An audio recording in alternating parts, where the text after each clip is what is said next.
You think you know what a mother's love looks like. You've seen it in movies, read about it in books. But what happens when that love turns into something else? What happens when a mother decides that nothing in this world matters except one thing, making the killer pay? This is the story of Sierra, a mountain lioness living in the Rocky Mountains of Colorado. She wasn't the biggest cat in these mountains. She wasn't the most feared. But on June 8, 2023, she became something that wildlife experts had never seen before. A mother who would hunt for revenge, no matter what it took. In the wild, death happens every day. Animals kill to survive. That's just how nature works. But when one predator kills another predator's baby, something changes. It becomes personal.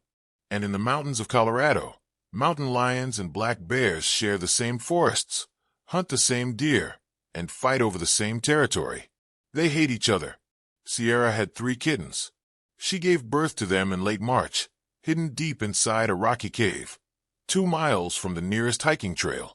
2 females and 1 male. She was a good mother. This was her second litter. She knew the dangers out here.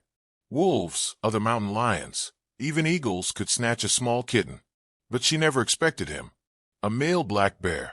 420 pounds of muscle and anger. The rangers called him Brutus because of his massive size and the scars covering his face. He had controlled these mountains for 6 years.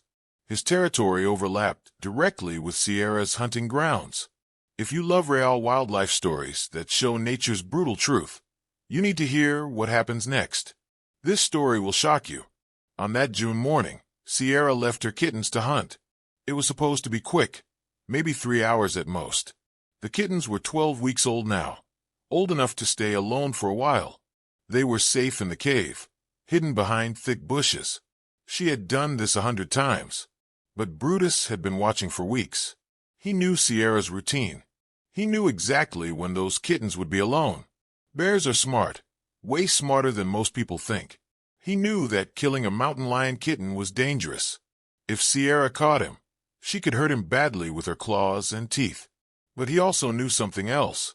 Every mountain lion that dies means more food for him in the future. At exactly 9:15 in the morning, while Sierra was 3 miles away tracking a young elk, Brutus made his move. He walked toward the cave slowly, quietly. His dark fur blended perfectly with the shadows of the pine trees. The 3 kittens were playing inside the cave, wrestling with each other, completely unaware that death was coming for them. The smallest kitten, one of the females, sensed something first. Her ears shot up. Her blue eyes stared at the cave entrance. Kittens have an instinct for danger. She made a small hissing sound, warning her brother and sister. But it was too late. Brutus burst into the cave like a freight train. In 3 seconds flat, he covered the distance. His target was clear, the smallest female kitten. She tried to run deeper into the cave, her tiny 4-pound body scrambling across the rocky floor. The other 2 kittens scattered in different directions. This saved their lives. But the smallest one, we'll call her Luna, ran straight into a corner. There was nowhere else to go. Brutus was massive compared to her. His paw came down with crushing force. For a kitten with bones still growing, it was over in seconds. Luna's cry was cut short before it could even fully escape her throat. The 2 other kittens, hiding behind rocks just 20 feet away, heard their sister's last sound. They froze in pure terror, not making a single noise. Brutus didn't eat Luna inside the cave. That would be stupid. Instead, he grabbed her small body in his jaws and walked out. He carried her to a clearing 50 yards away and left her there. He wasn't hungry. He had killed a deer just yesterday. This wasn't about food. This was about sending a message. This was his territory. The whole attack, from entering the cave to leaving Luna's body in the clearing, took less than 2 minutes. It was fast, brutal, and planned. At 11:30 in the morning, Sierra came back to the cave. The hunt had failed. She was tired and ready to nurse her kittens and rest. But the moment she got close, she knew something was wrong. The smell was different. There was blood in the air. And there were only 2 kittens waiting for her. The 2 survivors ran to their mother, making sounds she had never heard from them before. They were shaking, terrified. Sierra's nose picked up the scent immediately. Bear. fresh, less than 2 hours old. And then she smelled something that made her entire body go stiff. Her daughter's blood. She followed the tracks. She found the drag marks in the dirt. And then she saw Luna's small body lying in the clearing, 50 yards from the cave. Brutus was gone, but his scent was everywhere. What happened next was captured by a wildlife camera set up by Colorado Parks and Wildlife. The camera had been there for 3 months, monitoring animal activity in the area. It recorded something that researcher Dr. Michael Torres had never seen in his 22 years studying mountain lions. Sierra didn't roar. She didn't run after the bear immediately. She didn't call for help. Instead, she walked to Luna's body and sat next to it for 6 hours straight. She didn't move. She barely blinked. The 2 surviving kittens stayed close to her, nursing once, but Sierra remained like a statue. Dr. Torres later said it was the most disturbing thing he had ever witnessed on camera. It wasn't grief. It was something colder, something calculated. Sierra was making a choice right there, and that choice would drive her for the next 7 days. At 5:45 in the evening, Sierra finally stood up. She walked to a nearby stream where her sister, a younger mountain lion named Willow, had been waiting. Willow had lost her own kittens to a rock slide 3 weeks ago. She understood loss. Sierra made a low growling sound, a specific call that mountain lions use to communicate. It meant one thing: watch them. Willow walked over to the 2 surviving kittens and lay down next to them. They needed protection. They needed food. But Sierra had something else to do now. She walked back to the clearing where Luna's body had been. She pressed her nose to the ground and inhaled deeply.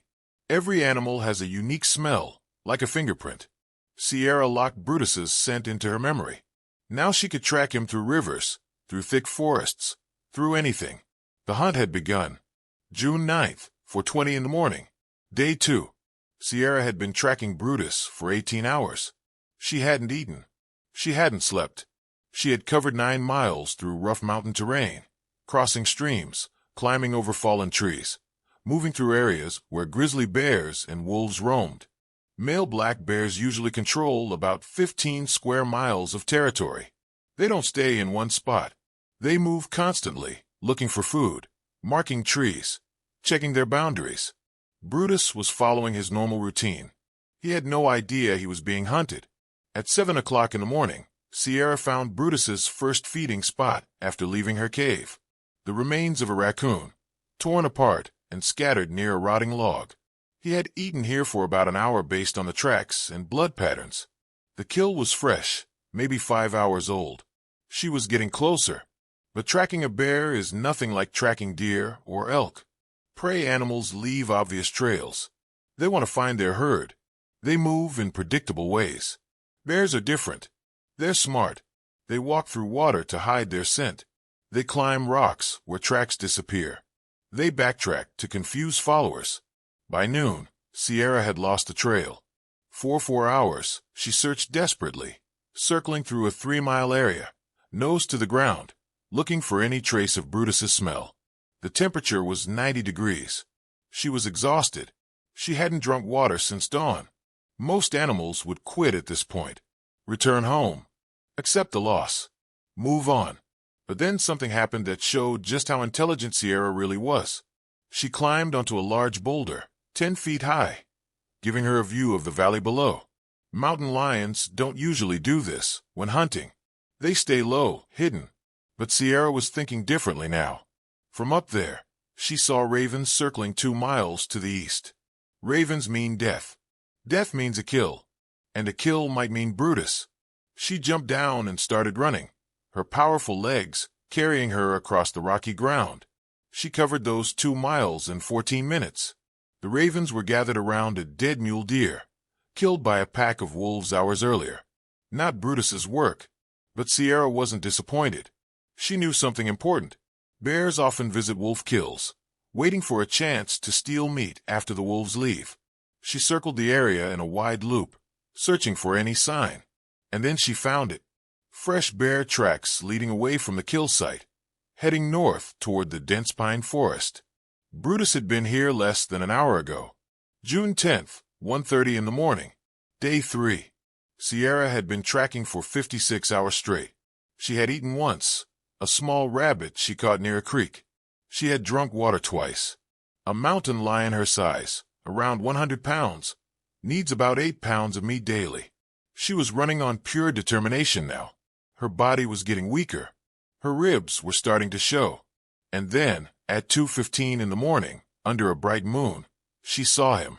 Brutus was 150 yards ahead, walking along a ridge, heading toward his favorite sleeping spot, a thick cluster of fallen trees that formed a natural shelter. Sierra froze. Every muscle in her body tensed. She had found him. Now came the hard part, getting close enough to attack. Here's the truth about fighting a bear.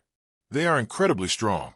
A 400-pound black bear can break a mountain lion's spine with one swipe. They have thick fur and skin that protects them, and they're always aware of their surroundings. At 2:45 in the morning, just as Sierra began moving closer through the shadows, Brutus's head lifted. He sensed something. Maybe the wind shifted. Maybe he heard her breathing 100 yards away. Bears have incredible hearing. They can detect sounds from half a mile away. Brutus stood up on his back legs, sniffing the air. Then he dropped down and ran into the thick forest, disappearing into the darkness. When Sierra reached the spot 3 minutes later, he was gone. Not just hidden, completely gone. He had used the dense trees and steep terrain to vanish. For most predators, this would be the end. The trail was cold. The target escaped. Time to go home. But Sierra didn't turn back. She did something that shocked Dr. Torres when he reviewed the tracking data from her GPS collar later. She found Brutus's sleeping area and lay down 30 feet away. And she waited for 16 hours straight, from 3 o'clock in the morning until 7 o'clock that evening. Through the blazing afternoon heat, through hunger, through exhaustion, she waited, because she understood something crucial. Brutus would come back. This was his territory. This was his shelter. Male bears are creatures of habit. They use the same trails, mark the same trees, sleep in the same spots. Sierra had learned his patterns. Now she just needed patience. June 11th, 9:30 at night. Day 4. Brutus made his fatal mistake. Maybe he thought Sierra had given up. Maybe hunger forced him to take the risk. He returned to his territory, to a small pond located just 400 yards from his shelter. Bears need water every 2 days, especially in summer heat. He approached the pond carefully, looking for threats. Wolves, other bears, mountain lions at the water's edge. But he never thought to check behind him for a predator who had been waiting for 96 hours straight. Sierra was 100 yards away, downwind, watching him drink. For the first time since Luna's death, something changed in her eyes. Not just rage anymore. Something focused, cold. She had learned his habits, understood his territory, predicted his movements. She wasn't just hunting Brutus anymore. She was thinking like him. June 12th through June 14th, Day 5, 6, and 7. The hunt entered its final phase. Sierra was now operating on the edge of collapse. She had lost 15 pounds. Her bones were visible through her fur. She had slept maybe 6 hours total across 5 days. But something remarkable was happening. She was adapting. Mountain lions normally hunt alone, using ambush tactics, relying on surprise and speed. Sierra was learning to track like a wolf, to wait like a spider, to think 3 steps ahead. On day 6, she finally killed and ate properly. A young deer, 40 pounds, caught at dawn. She ate 12 pounds of meat in 30 minutes, then immediately continued tracking. Brutus, meanwhile, was starting to panic. Bears are territorial and will fight each other, but they don't experience being hunted like this. He began changing his patterns, moving erratically, traveling through dangerous areas where wolves might attack Sierra. But nothing stopped her. June 15th, 5 o'clock in the morning. Day 7. The terrain had changed. They were in a rocky canyon with steep walls. Brutus was trapped against a cliff face, exhausted, with nowhere left to run. Sierra was 60 yards behind him, closing in, ready to finish what she started 7 days ago. Brutus chose his ground on a flat rock ledge. If Sierra charged, he could see her coming. If she got too close, he could use his size advantage. For 30 minutes, they stared at each other. Neither moved. The air was thick with tension. At 5:47 in the morning, Brutus charged first. He couldn't wait. He had no escape route. A 400-pound bear running at a 100-pound mountain lion should be certain death for the cat. But Sierra had been preparing for this moment for 7 days. She dodged his first swipe, twisted her body like water, and did what mountain lions do best. She jumped onto his back and sank her teeth into his neck. Her jaws locked with 600 pounds of pressure. Brutus thrashed, trying to throw her off, but Sierra held on. The fight lasted 4 minutes. At 5:51 in the morning, Brutus collapsed. He was dead.